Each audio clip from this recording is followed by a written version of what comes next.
everybody. My name's Greg Wilson. I'm Senior Organizer for NCRC. This is a webinar that we are putting on for you all called Connecting Upzoning, Community Benefit Agreements and Intra-Urban Household Migration. It's a policy case study from the Metro Denver area. It is being presented by our member organization, the NDC, the Neighborhood Development Collaborative. Next slide. I want to go over a little bit here about who we are at NCRC. We're a 700 member organization, folks that are like nonprofit leaders, CDCs, CDFIs, housing organizations, fair lending shops. We have a research department. We have a membership team. We have a policy department. I'm part of the organizing team. And today we're going to have a webinar presented by one of our members that we think is of keen interest to all of you. Next slide. So just some housekeeping here. We don't want you all to go crazy here, but we want to make sure that you enter in the chat to let us know who you are. But we also want you to be clear that you can put your Q&A in the Q&A chat box at the bottom. So just click that Q&A button. You could let and just write your questions, and we'll do our best to answer them. We have essential links and tags listed as well. And we think this is going to be a very edifying webinar. I know Jonathan, Lukas, and Jennifer have worked really hard on it. So what I'd like to be able to do is just let you know that this will probably last about 45 minutes, and then we'll have a Q&A at the end. And we'll have some other information. Should you care to join NCRC, we'll provide you with a link as well as to how to do that. But let me take this moment in time to pass the baton off to Lukas from Neighborhood Development Collaborative. Excellent. Thanks, Greg. And thank you all so much for coming. Today, we're going to discuss how voter registration data shows where displaced residents are going within municipalities, not just which neighborhoods they're just getting displaced from, but also where they're headed, how land use changes can help reduce displacement within communities, and how community benefit agreements can mitigate displacement impacts of large development projects. Yeah, so we're the Neighborhood Development Collaborative. My name is Lukas Hagen. I'm our policy and research manager. Like Greg said, we're a coalition of 25 mission-driven, nonprofit affordable home builders on the Front Range, working across the housing continuum with our members offering permanent supportive housing all the way through to affordable home ownership opportunities. With us today is Jonathan Cappelli, our executive director, will also be presenting later, as will Jennifer Newcomer, the principal at Community Insights, which supports mission-driven organizations through evidence-based research and data capacity building to better understand neighborhoods they work in to ensure the most vulnerable residents receive the support they need to live healthy and prosperous lives. Now, gentrification displacement is something that has been in the news a lot. As you can see here, these are screen grabs from local publications throughout our Southwest region that Greg mentioned. And we see it in the data as well. It's not just in the headlines. So there are census tracts in Albuquerque, Salt Lake City, Phoenix, and Denver are all rising throughout the last 40 years. And this is something that has affected our most vulnerable residents in our southwestern cities here. So this is what it looks like in Denver. Over the last 15 years, we've seen housing costs increase and outpace wages in many cases. We especially saw this in the post-pandemic era. And this is what it's done for our low-income renters who are particularly vulnerable. As you can see in the bottom right here, renters earning less than 30% of the area median income face the greatest shortage, while the new market rate supply tends to come in at the higher income ranges. We see that publicly assisted housing is distributed across the way. And this is what we see as the result of that. So we can see that the housing cost burden for renters is increased from 2000 to 2022 by almost 10 percentage points. And that has really affected the demographics of the Denver area negatively. And with that, I'm going to pass it off to Jennifer. Well, hello, everyone. I'm sharing a little bit about how we're taking on a little bit of a vexing challenge around tracking household migration and specifically where households are landing. So if we think about neighborhood household movement, we can think about this matrix along an economic spectrum on the y-axis and a movement spectrum on the x-axis. And in terms of what we're talking about today, to understand place dynamics, we're going to be focusing on these bottom two quadrants and the specific research questions centering around where are households and neighborhoods of low economic opportunity moving to, and introducing this idea around the receiving neighborhood. As specifically what we're concerned about is what is the quality of the move that these households are making from their from the neighborhood they're leaving. Are they upgrading moves? Are they lateral moves? Or are they downgrading moves from an economic mobility perspective? So in terms of this wraparound concept of involuntary displacement, we can see that we have known quite a lot about what the state of gentrification research is. There's a ton of it out there. However, we know far less about where people are moving to, these receiving neighborhoods. There is some emerging research in this space, but it's been difficult to get our hands around. And why these receiving neighborhoods? Why focusing on these areas that households are moving to? Well, we've had a lot of bleeding out of the places that are gentrifying and other areas, not just those areas gentrifying. The purpose is to target both engagement and resource allocation to be able to better understand those needs of the household, the vulnerable households in a timely manner. And so how are we doing this? We're lucky in Colorado to be able to have a pretty robust data source through voter registration records. It's not the panacea, we recognize that. However, it is pretty robust in terms of the representation of household counts in general. And we can see back in time, we can look back even to 2012 and identify which households are moving. We can see, like in this little graphic, the same house, the household A and B are in the same house over the period from 22 to 24. However, household C moved. And so that's just conceptually how we're looking and forming these data. To give you a big snapshot, because we can get very granular here very quickly, this is a picture of Denver. We're looking at households that are leaving the city proper of Denver. And where are they going to? These are the top 10 cities in the metro area that received households from Denver between 2012 and 24. The darker areas there were more households moving there.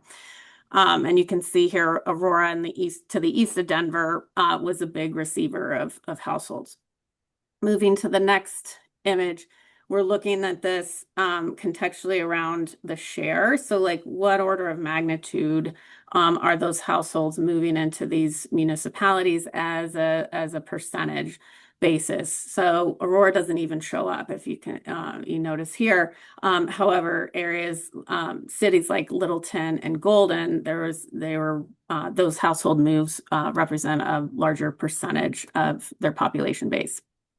And if we think back to Aurora garnering the most households, we can start to see where those households were moving from, even within Denver, to get us a better sense of where those different neighborhoods are on the sort of economic profile and that sort of vulnerability to displacement. And thinking even more granularly, we can go into a case study that has been done. You can flip to the next slide. In a collection of neighborhoods in West Denver that have had the opportunity to support, and looking at where households in those neighborhoods, which have been very much so at the crosshairs of gentrification and displacement, where are those households moving to in other parts of the city? And in this graphic, we can see that so most of the households actually left the city altogether, but about 4 in 10 of those that remained landed in these 10 neighborhoods. And specifically half of those those households went to the south. And that tying in with some past work we had looked at really is this validation from the community that a lot of that movement was to the south, was really trying to hold ties to their original neighborhoods. And as we think more deeply about the receiving neighborhoods, we're thinking about now intersecting the access to opportunity and what's the sort of economic mobility opportunity when we start to overlay those receiving neighborhoods with what's that economic profile. And so in the next map, we start to see these areas that are shaded, the darker shading orange here, and the lighter shading orange are the bottom 2 quintiles of household income in the city. And those receiving neighborhoods where those households are moving to are definitely moving into locations that are lateral or subpar moves for them. And are those locations equipped with the kinds of supports to best stabilize those particular households? And that purple overlay is looking at the density of subsidized housing in those particular locations. So you can see how as we start to layer in more information, are we in a position to better support those neighborhoods who are those households that are most vulnerable in these new neighborhoods?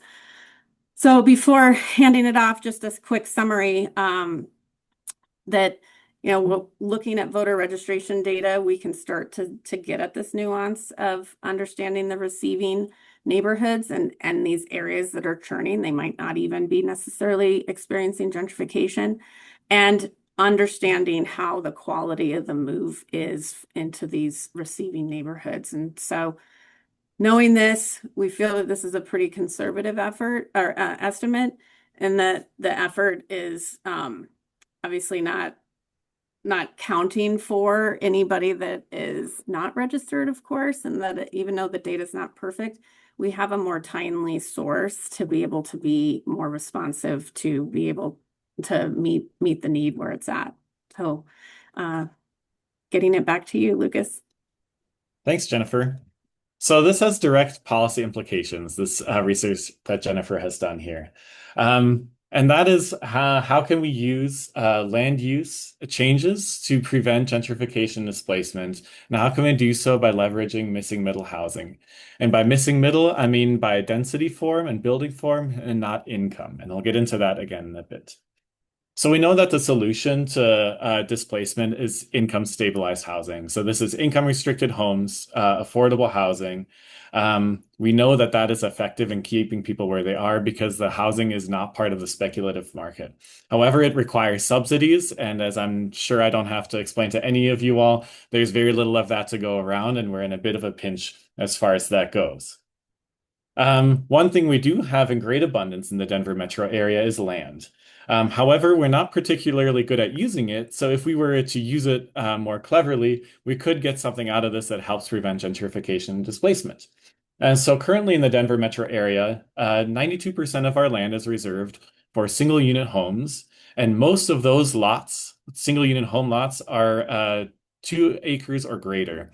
This increases the cost per home of each house by increasing the amount of land you need, and it limits the number of homes we can have within Denver, which creates a bottleneck in the housing market. So one potential solution is to diversify the kinds of housing types we have. So in the middle here in this graphic, you see that low-density multifamily housing takes the form of duplexes, fourplexes, courtyard cottages, townhomes, etc. And this form of housing is the most cost-effective to build for affordable and market rate providers and can therefore support more affordable housing.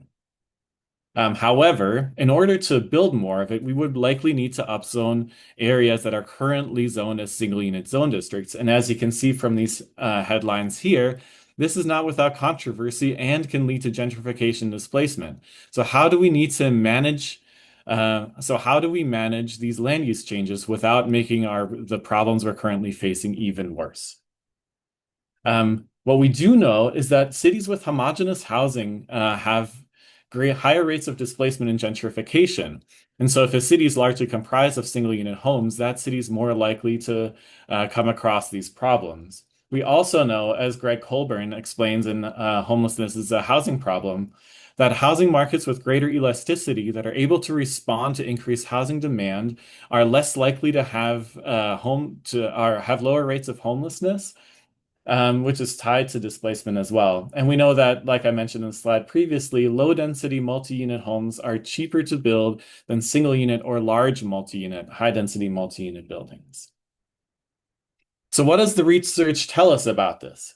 So we know that this new development tends to take place in areas where land prices are already rising or are likely to rise. And we know that so we know that developers are looking to capitalize on areas where there's constrained housing stock. And we know that upzoning in low-income areas doesn't necessarily tend to attract systematic investment, but rather along the edges, as pointed out in point number 3 in the bottom left corner here.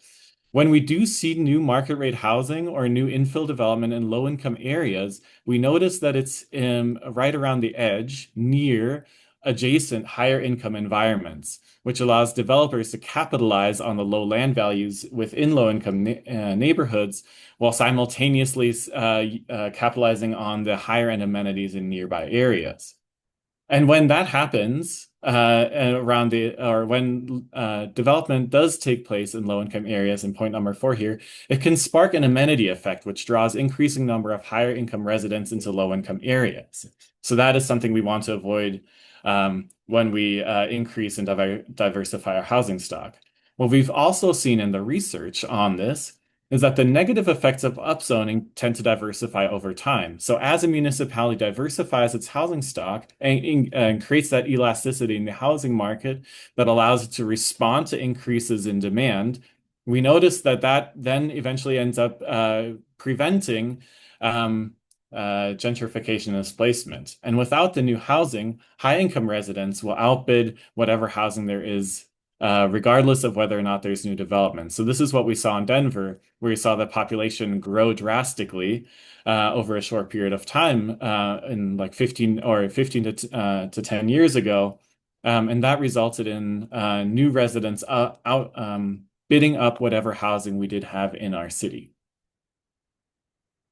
So here's a rather complicated flowchart of what can happen. So in the center at the top here, what we see is that when a municipality upzones a neighborhood, its whole jurisdiction, or when there's large infrastructure investments or large developments, that can kick off 3 general responses. It can either create speculative investment in the impacted land, in which investors purchase land and sit on it without developing it, or it can lead to increased housing construction in the area in question. It might also not trigger any market response, but considering how hot our real estate markets have been over the last 2 decades, that outcome is fairly unlikely. So with speculative investment where investors sit on land without developing it can lead very directly to gentrification displacement by waiting for the housing market to become even more constrained before developing it. And by increasing housing demand in an area through an amenity effect where higher income residents move into an area. However, if there is new housing development, it can expand the housing supply and create competition among sellers and landlords for the existing buyers and renters, creating a market that favors more people. This can then lead to lower per unit property values and rents in the impacted area and create more diverse neighborhoods on the very local level by diversifying the housing stock. And it can also lead to more housing offered in a regional level, and then thereby create more affordability region-wide. Considering that housing markets tend to cross the borders of municipalities, we know that creating more housing on a regional level that helps affordability there. So here's some policy recommendations that municipalities can implement to make sure that we end up on the right side of that chart, and that we end up with the beneficial outcomes and avoid the negative ones of more gentrification and displacement. So key is pairing public infrastructure investment with affordable housing. We know that when municipalities remove freeways and open up areas to or access to other to previously low-income areas or areas that were difficult to access, improve parks and other public amenities, that drives housing demand in those areas and can draw in higher income residents. And so we know that if municipalities do so, they should invest in affordable housing at the same time to prevent that from happening. By capping home sizes and preventing market rate developers from building large homes, municipalities can steer the market rate housing market toward more economical building forms. Municipalities should also apply zoning changes that allow a greater diversity of housing citywide rather than targeting or exempting specific neighborhoods. If the municipality does carve out certain areas from the policy change or drive the policy change toward different areas, the market demand that follows will end up being focused in those areas and will therefore then increase demand for housing in those areas disproportionately, potentially kicking off another cycle of displacement and gentrification. Municipalities can also support affordable housing development on the small, low-density multifamily end of the scale by allowing slightly more affordable homes per lot than they would otherwise allow market rate development. This gives market rate developers an edge in acquiring properties and creates more homes. A form-based zoning code is something else that municipalities can adopt, which effectively sets building bulk and massing parameters for zoning per lot, rather than limiting the number of homes you can build to a number that's otherwise determined. By doing so, developers, both market rate and affordable, are encouraged to to meet the market demand for that particular area. The other thing we really need to make sure we do when we make these kinds of policy changes is improve tenant protections. Tenants tend to be more vulnerable than homeowners and are more easily displaced through annual rent hikes when their rental contracts come up for renewal. And so improving their protections is key in preventing this displacement. The other thing we need to make sure we do is coordinate regionally and invest in housing preservation when we do so. LIHTC housing expires after 15 years, and municipalities would do well by preserving those affordability restrictions beyond those periods. Otherwise, municipalities should also make sure that they're preserving their naturally occurring affordable housing, which exists on the open market, but still supports vulnerable populations. And with that, I'll pass it off to Jonathan. All right, and this is a quick summary that these land use changes, if we structure them correctly, can reduce displacement without using public dollars. And it bears mentioning that displacement can happen with or without land use changes when housing supply and demand fall behind and become disconnected. And proactively creating elasticity in the housing market, as Greg Colburn points out, can prevent displacement and the population should the population increase at a later time. And with that, I'll pass it to Jonathan. Thanks, Lucas. I've been instructed to ask everyone to please put your questions in the Q&A box, which is different from the chat. I saw a couple good questions coming through. One, I think for you, Lucas, about the pros and cons of amenity effects on low-income folks. So good one to get to. But yes, please put them in the Q&A so we can make sure we see them all.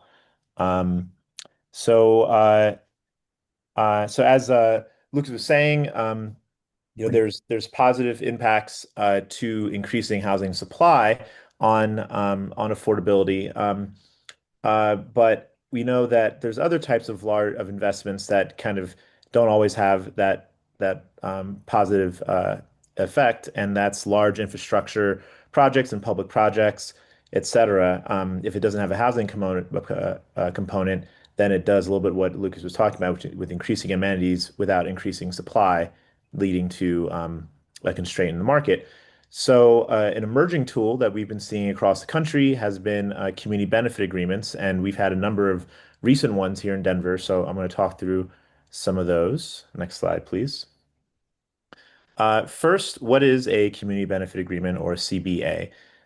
So it's a contract between the community representatives and a developer that outlines how that development can have a positive impact in the community based on kind of a democratic process where the community comes up with what its priorities are.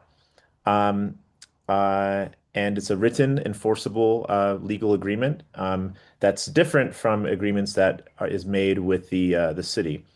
Um, let's see. Sorry, I'm paying too much attention to the chat. I'll just keep talking. Lots of good questions coming through. Okay, next slide, please. Um, so a bit of a repeat here, but there's sort of a quid pro quo where the developer needs something, whether it's zoning or some sort of public decision, public funds, et cetera.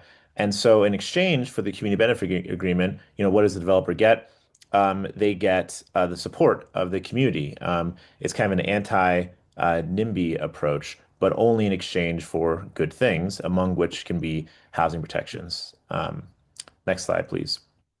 So to kind of visualize it, if you think of how a city normally controls development, you have its community plans on the far left side of the triangle here, and think like comprehensive plans, et cetera.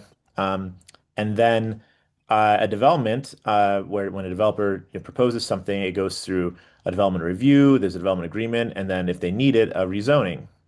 And those decisions are made in part on whether or not it fits with pre-existing community plans. However, those plans are really land use specific often, and they can't control things like uh, housing or small businesses, local employment, youth programs, kind of everything else that the development has a direct effect on. It's often more of a land use decision, and it can be difficult to directly address gentrification unless you have a bunch of laws in place that would regulate that, which a lot of places don't. Denver didn't really to the degree that was needed. So the community benefit agreement is a bilateral agreement. It's not with the city necessarily. City can be party to in some cases, but it's just community and the developer to convey these other non-land use benefits. Next slide, please. And here's sort of the timeline. You can imagine the developer comes in with this concept plan, and then right after they show that, if it's determined that a community benefit agreement is needed, then there's this long negotiation process that happens kind of concurrently with them making their development plan. And then if everything works out and the community agrees with the community benefit agreement, then you get community support around rezoning. If the developer doesn't do what the community wants, or there's not an agreement, then they don't get that support and you don't get the development, ideally. So a couple examples for some large things that have happened in Denver, large projects, and how community benefit agreements work there. So we had this large golf course in Denver. It was 155 acres. It was abandoned, and it was protected under a conservation easement that ensured that would only ever be used for a golf course, essentially. But it was near a commuter rail station, Denver's biggest park. And so the developer proposed 6,000 homes, another park, and also space for a grocery store and other shopping amenities, just a ton of commercial development. But to get rid of that easement, they needed a citywide vote to move forward. Next slide, please. Quick background about Park Hill. Those who are NCRC members will recognize some of these images. This is from their anti-displacement tool, a study that you can get on the website if you're a member. Greg didn't pay me to say that, but I think it's a cool tool. And you can see around 2010, so back in the 70s, it was a majority Black neighborhood, but over the last many decades, it's been a slow decline. And then around 2000 and 2010, a precipitous increase in the white population. So it's still majority black, but it's one of the last few majority black neighborhoods in Denver. Um, and and you can see in the red on the red side or the right side of the chart. Oh, interesting. Okay. All right. Sorry about that, guys. Um, you can see the population loss of Black families over time. Next slide, please. How has that sort of have other trends mapped onto that? Around 2010, looking at the left side of the chart, you can see this huge increase in home values from around 200,000 to over $400,000. And income started to increase as well along that time with new population coming in. And education, looking at the other chart, also increased significantly with folks with a four-year degree or more as population increased. Um, uh, Next slide, please. And so what happened for the community benefit agreement? So because rezoning this really big green space had a lot of political headwinds, shall we say.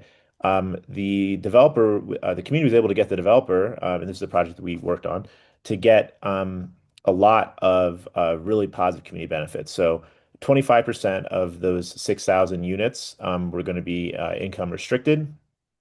There was a anti-displacement fund that was established to support residents facing increasing property taxes within a half mile of the site.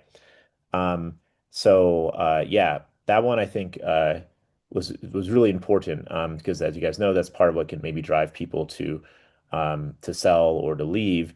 It can drive this involuntary displacement. Um, there's also money for a homeownership initiative to raise awareness about homeownership opportunities, a ton of money for economic development to identify local BIPOC and women-owned businesses.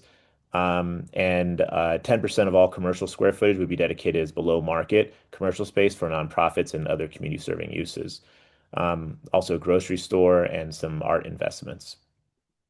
Um, you can see at the top, though, it was signed by the developer, ended up being vetoed anyway by a ballot initiative. So this is an interesting case where, on one hand, it shows that when there's enough leverage, the community can get a large developer to agree to a ton of really positive things that can impact and mitigate displacement. On the other hand, you know, uh, it doesn't always work out. So all this work, about 18 months of work, ended up not working out because the city, in a ballot initiative, voted it down. But we still think it's an interesting case about what sort of things, again, that you can secure from a developer with enough leverage. Although it turns out the community didn't have as much leverage as it thought it did. Next slide, please. So this one's Ball Arena. This is another one that just finished last year. Is located south of downtown. It used to be a Hispanic neighborhood that was kind of unfortunately wiped out during urban renewal. About 1,000 individuals were displaced and over 250 businesses. And now it's a sports area and also there's an amusement park there. Um, the developer decided to redevelop it into also 6,000 homes at much higher density. You can see in the little image at the top there how dense, and a lot of commercial space in a park, but they needed a rezoning to move forward. Next slide. Just looking at what this neighborhood was before and after, before urban renewal. So this was when there was businesses and residences in the neighborhood. Next slide, please. And this is what it looked like. I mean, actually, it's kind of what it looks like today since the development hasn't happened. Parking lots took over all those neighborhoods. And as I said, a lot of people were displaced. Next slide. This is an aerial view of the same thing before urban renewal. And next slide, after urban renewal.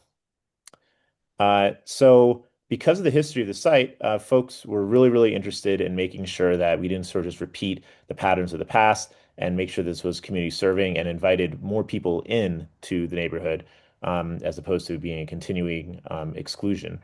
And so these are the areas around the neighborhood.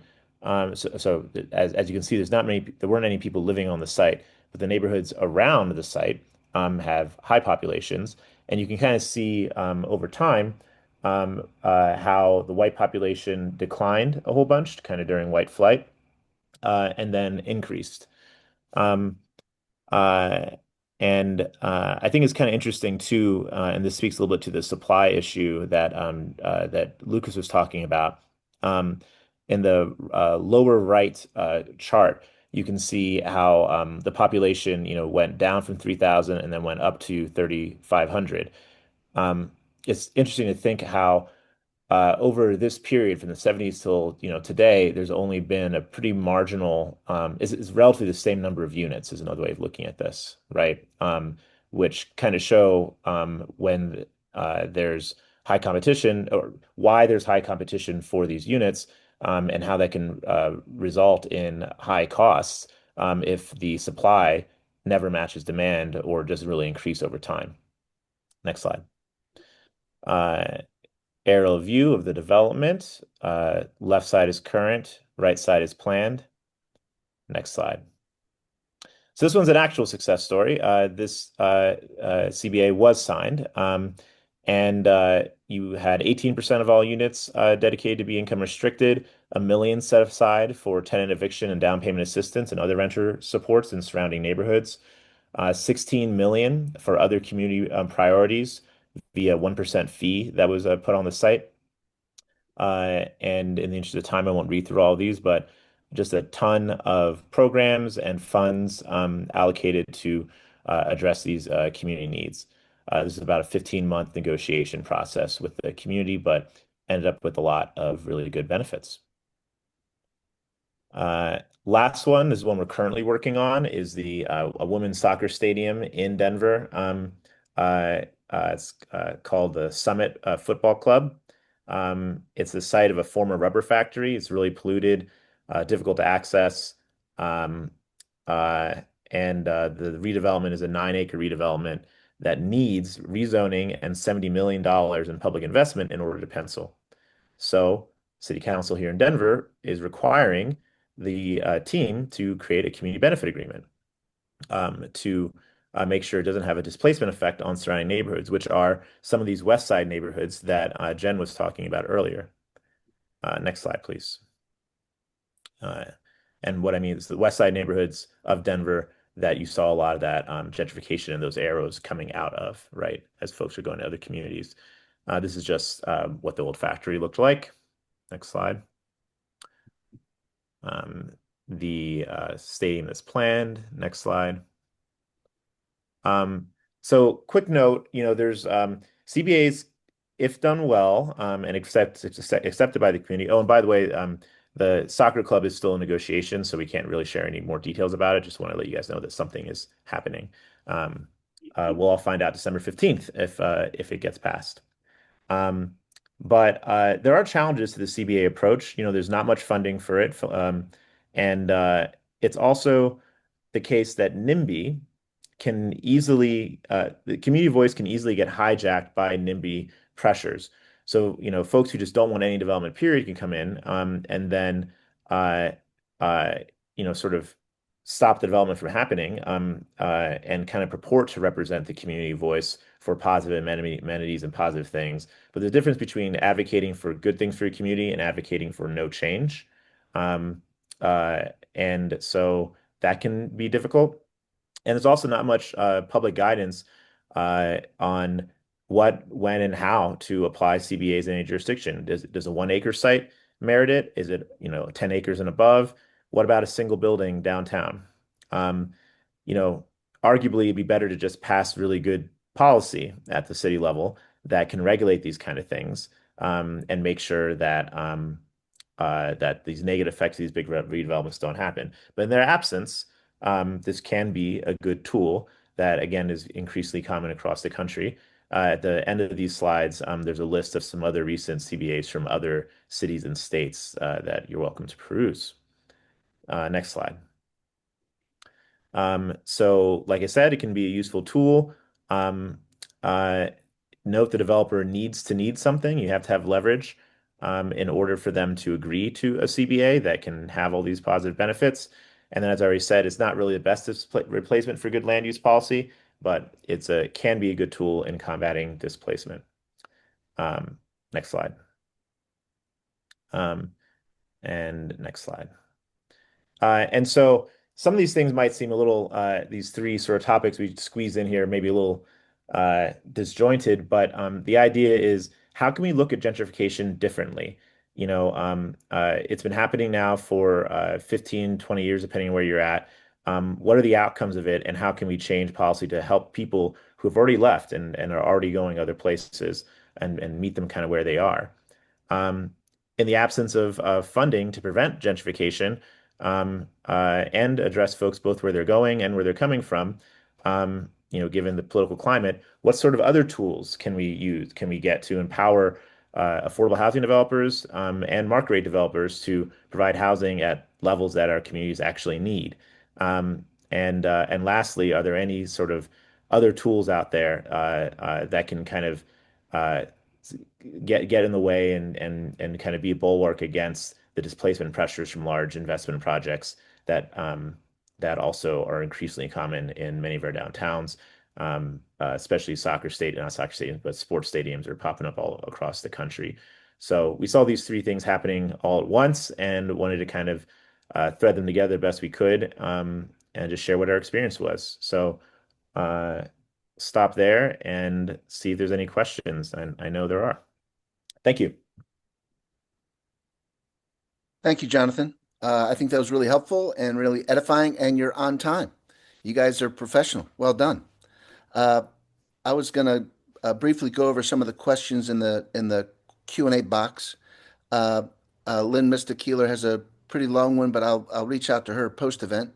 But I think she raises good points. Barbara Vankerhove asks, please, and Lucas, this is for you. Please define elastic with respect to housing supply. Thank you.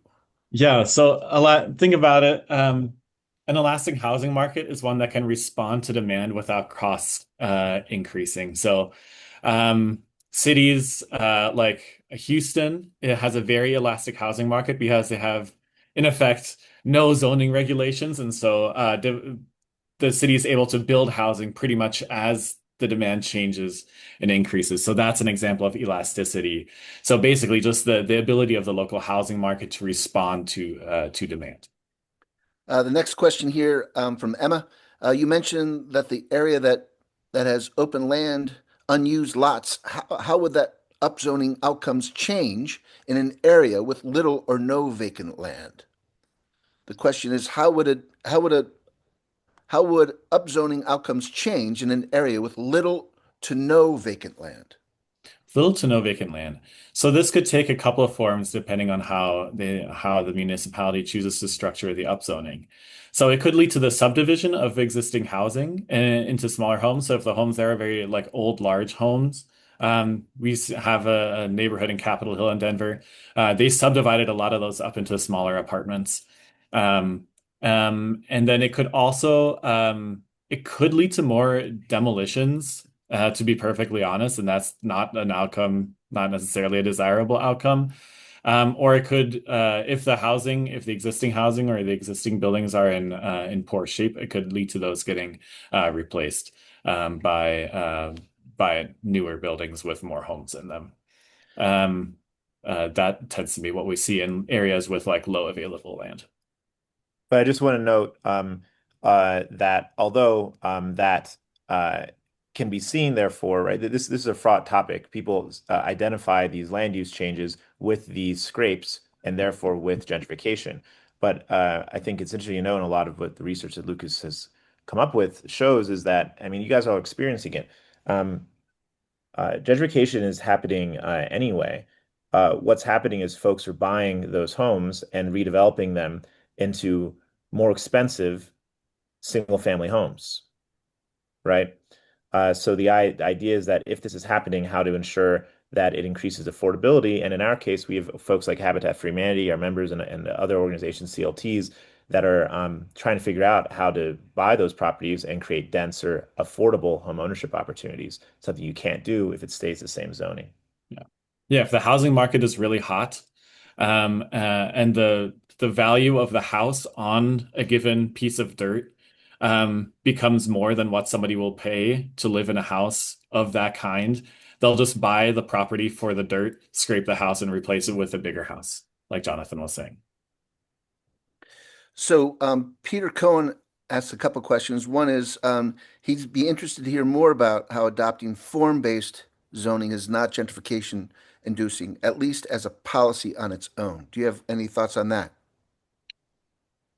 Um, Upzonings don't necessarily cause gentrification or displacement. They can go hand in hand, but gentrification and displacement can occur without upzoning. And that's what we've seen in Denver over recent years, where we have had a constrained housing stock because we have so many single unit homes, that the housing market wasn't able to accommodate the influx of new demand. And Sorry, therefore, he's talking about form-based, not just upzoning. yes, I'll get there. My bad. Yeah. And then form-based, basically, um, yeah. Form-based just loosens it slightly, and allows a greater, allows more homes, uh, allows the housing market to accommodate more homes in a slightly less intensive way. So if you upzone a property very drastically, say from like you're allowed one home previously, and then you go to a form-based code, but you set the bulk and massing parameters so high that it can accommodate like 10 to 15, then that'll lead to gentrification and displacement. Whereas if you just accommodate it, like change it slightly and you do it municipality wide, it doesn't necessarily change the interests of developers in individual properties and therefore diffuses demand across the municipality more broadly. I hope that answers your question. We have another one from Michelle Neubauer. Can you share how you calculated the property tax anti-displacement fund amount? Sure. So the way, and this was a few years back, so I might not remember the exact details, but it was property owners, homeowners who earned a uh, uh, at a certain income range. I think we did 80% AMI, something like that, and looked at what the marginal cost for a certain number of homes within that buffer area with estimates of what the population of homeowners at that income level were, what that would be if it increased drastically, and there had to be some guessing done. And so uh, the developer kind of put aside a certain amount of money, but committed to just covering whatever it was going to be. So there was actually no cap on that.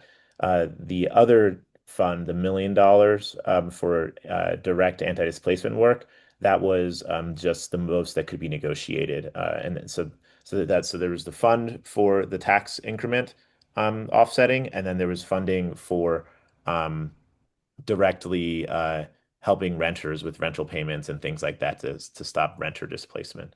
Um, so yeah, one was calculated, and the other was just the most that the community could get. Okay, Lukas, you're a popular man. We have a two-part question. This is from Dinah Arroyo. If we do 300 permanently affordable rental homes on 3 acres of land because of upzoning, are you saying that it is less desirable than doing 50 townhomes on the same 3 acres? No, I'm not arguing against large developments like that at all. I'm saying that the way that our land use codes are currently set up is we steer development either towards single unit homes or very large homes, but we don't allow a lot in between. And so by that middle ground, so like some low density multifamily homes, like 2 to 10 homes per building. That's very cost effective to build. And if we could allow more of that variety, we could get lower cost market rate housing and potentially lessen the make it easier for affordable home builders to build more cheaply, or to build housing that costs less to build across our city, and just kind of diversify what we have there. Okay, and the second part of that question from Diana was low-income tax credits deals do not lose their affordability after year 15. Most instances, HFAs and local jurisdictions have much longer affordable covenants. Denver now attaches 99-year deed restrictions. In our case, we use a 99-year ground with a low-income tax credit with developers. So that was Yes. just the little qualifier there. Yeah. Um, I want to reach out to Jennifer, Newcomer. Jennifer, you've heard some of the Q&A and you gave your presentation. Are there certain takeaways that you want people to hear and take away from this conversation about how you use data and what you think is the significance of what we've presented here, Jennifer? Well, I think that at least in the opportunity I had to work with community-based organizations who are organizing with residents, is having an ability to corroborate that lived experience with the hard data around who's had to, and the volume of neighbors who've had to leave their neighborhoods, and how that couches in to be able to substantiate advocacy around advocating for particular policies and resource allocations into their neighborhoods, whether that's the ones that are experiencing the dramatic changes that are quintessentially gentrifying, but also the ones that are these receiving neighborhoods that might be flying under the radar, and hedging, careful planning and support of those neighborhoods that we don't want to get into a position where they're at the crosshairs of all the power in the economy to gentrify. Okay. So just thinking creatively about how we can get at answering some of these questions that have been a little vexing to quantify the effect and the Okay. magnitude. And just real quick follow-up. What is your approach for housing and community development for neighborhoods receiving people leaving gentrification areas? What's your advice for them?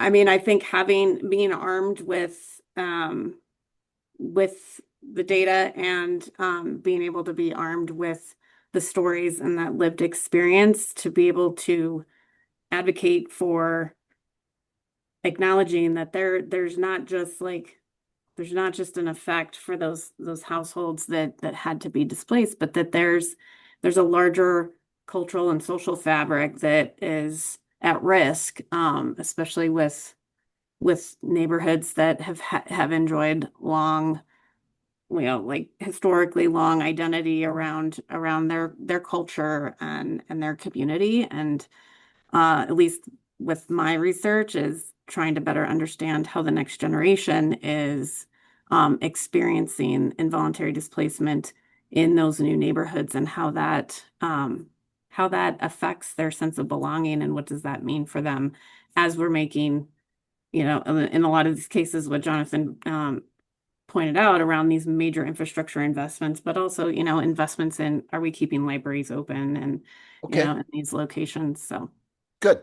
And Jonathan, we have some quick questions about the Park Hill experience. How do you can you share a little bit about how CBA agreements are enforced? And then a kind of a follow-up question, why was the ballot initiative required for Park Hills changing this requirement a policy recommendation? So why did the whole city of Denver have to vote on something that was just going to affect Park Hill? If you could give a bit more context about that, John. Sure, I'll try to be quick because it's kind of idiosyncratic to Denver, and we were hoping to make this more general, so I didn't want to go too far down. I mean, this could be a whole conversation just on this experience, but the short answer is that there was a very strong NIMBY component on one side of the golf course that was really rich families, essentially higher income folks, and there was lower income folks on the other side. And those folks on the higher income side knew that this development was happening, hated the idea of it, affordable or not, It's also interesting to note that half of that area of the golf course was going to remain a park. It would have been the third largest park in Denver, so there was going to be green space too. It wasn't just all development, but whatever.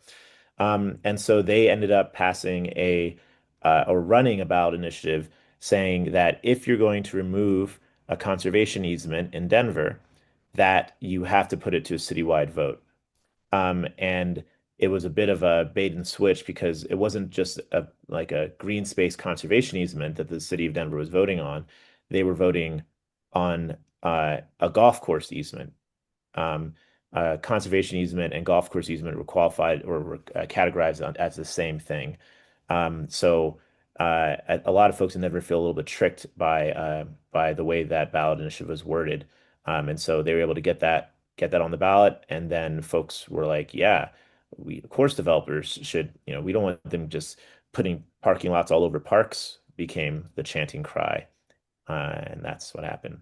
Okay. Uh, as far as enforcing goes, um, yeah, I mean it's a legally binding contract, so you can sue if the developer isn't doing the best or isn't breaks some of the covenants they've agreed to.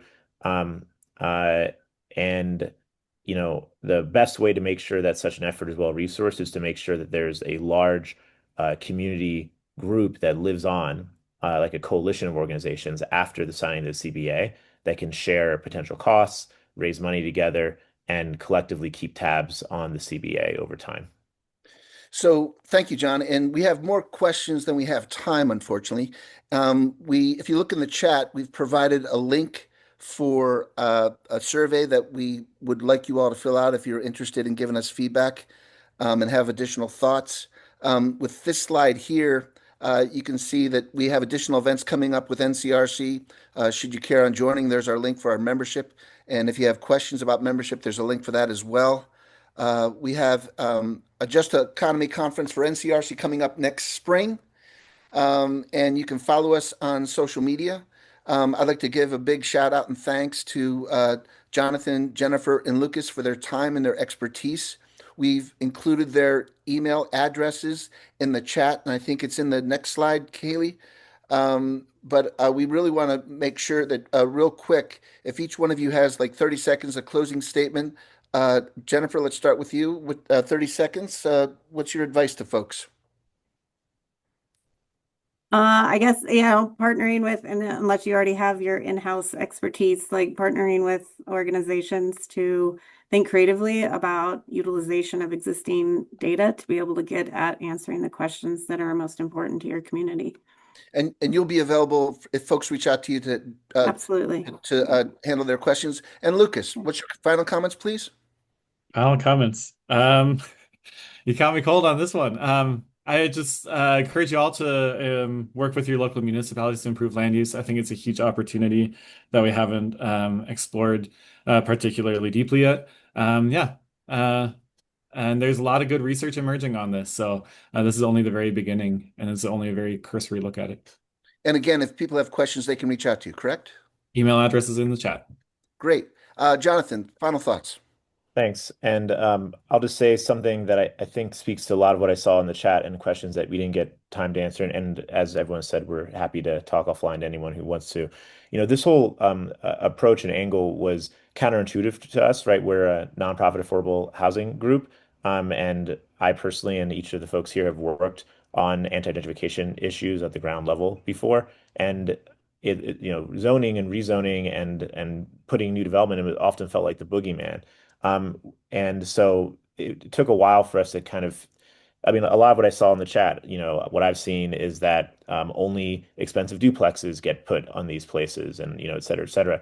One thing to note is that one of Lukas's key recommendations was making sure that the zoning happens everywhere. So in Denver, we had a pretty damaging policy that I think other communities have sort of done ad hoc too, which is the city divided everything into areas of change and areas of stability.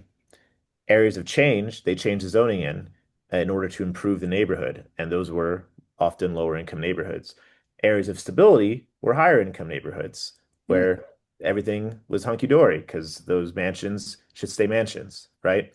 When you give developers whether they're affordable or market rate, only a few areas where they can, build and increase density, then you're going to have folks flock to those areas. So it's really important to not do spot upzoning, and it's important to do it more broadly and kind of share the load across the entire community. Um, I could say more about CBAs, but I know we're way out of time. So yeah, feel free to reach out, and thanks a lot for your time. Thanks a lot, Jonathan. I want to give a big shout out and thank you to Haley Schneider, who helped all the machinations behind the scenes to make this happen and helped with the slide deck. And this wouldn't have happened without her, as well as the flexibility we got from Katie Roundtree to work on this project. Jennifer, Jonathan, Lucas, thank you very much. And you all see the contact information. Feel free to reach out to Lucas, John, and Jennifer, and reach out to NCRC as well if you want the slide deck. But this is one of some other webinars that we'll be having, and we hope you enjoyed it. Thank you very much. Thank you so much, Greg. We really appreciate the opportunity. We'll see y'all.